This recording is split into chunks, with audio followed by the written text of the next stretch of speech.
Hey guys, Chris back with another top-down review, and let's just talk about this humping piece of garbage that is. Alright, so, Rampage is the new action flick starring Dwayne "The Rock" Johnson, with a slew of other unfortunate folks that happen to tag along with him on this ride. Let me just state the obvious here. Dwayne Johnson is an action star, and as an action star, he needs to survive.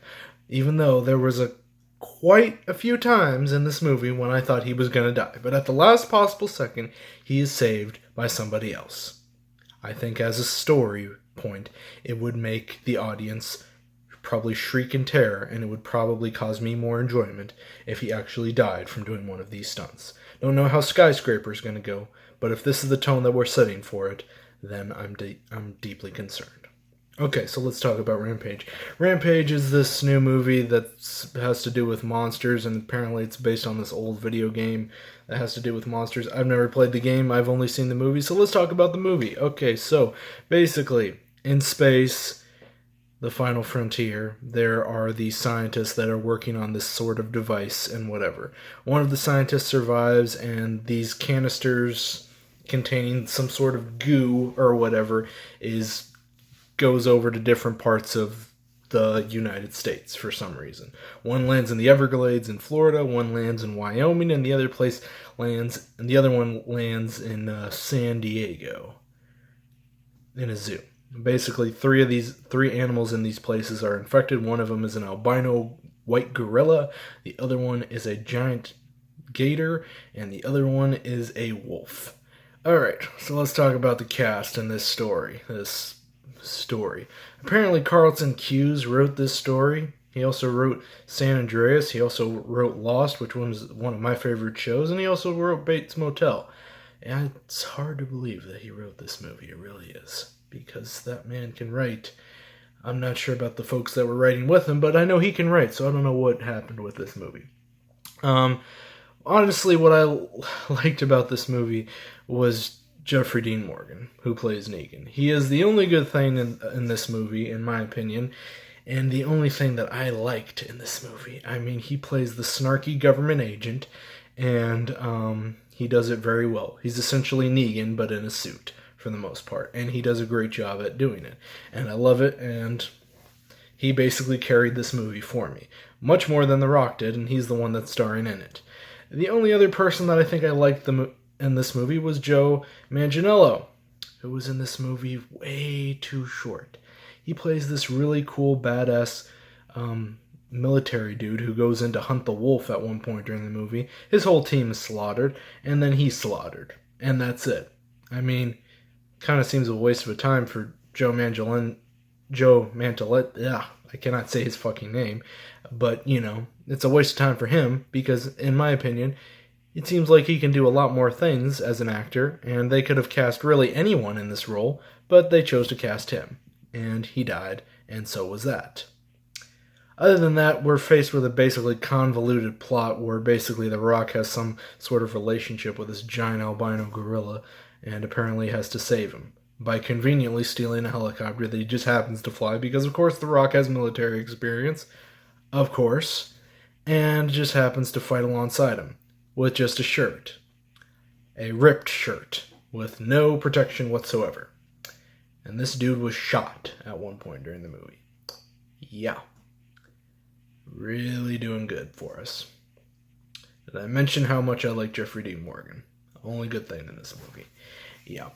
Basically, they have to stop these monsters, and the monster fight is pretty cool, as brief as it is, because it's the last few minutes of the movie. There's also a scene in this movie that I really liked the way they were going for the setup. Of course, they used it for comedic purposes, and everyone in the theater laughed. And me, I did this because it was really stupid.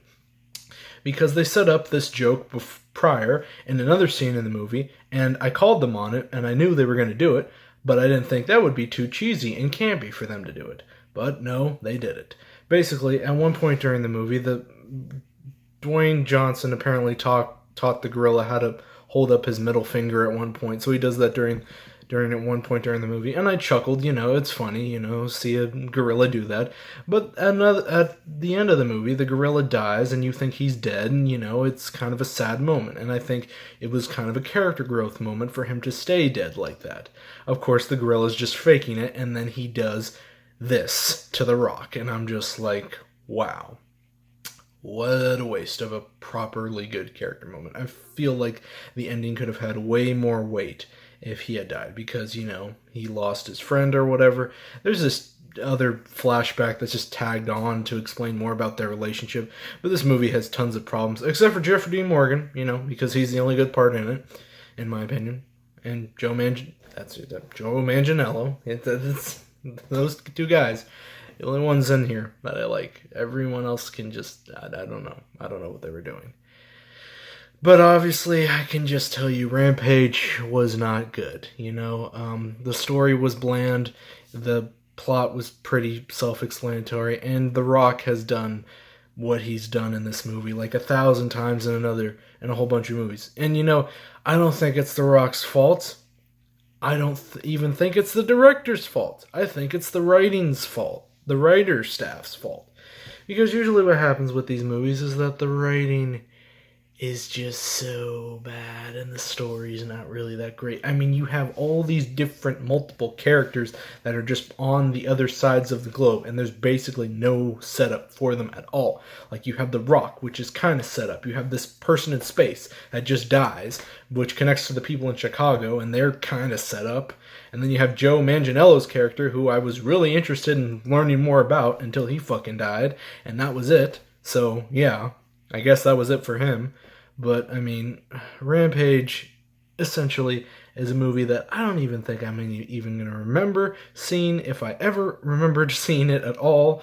And it's one of those movies that's going to basically fade away from my memory and pray over heart, thank God it was free. So with that being said, what did you guys think of Rampage? If you saw Rampage, if you were dragged to Rampage, if you actually was thinking about seeing Rampage until you watched this review. Let me know, comment below, and subscribe to my channel. As far as upcoming reviews after this, I will be doing a review for The Walking Dead Season 8 finale on Sunday, as well as Avengers Infinity War, and I hope to do a review on the first 2 phases of Marvel's phase movies in the upcoming weeks as we get closer and closer to Infinity War. With that being said, thank you guys for watching, and I will see you in the next video. Adios.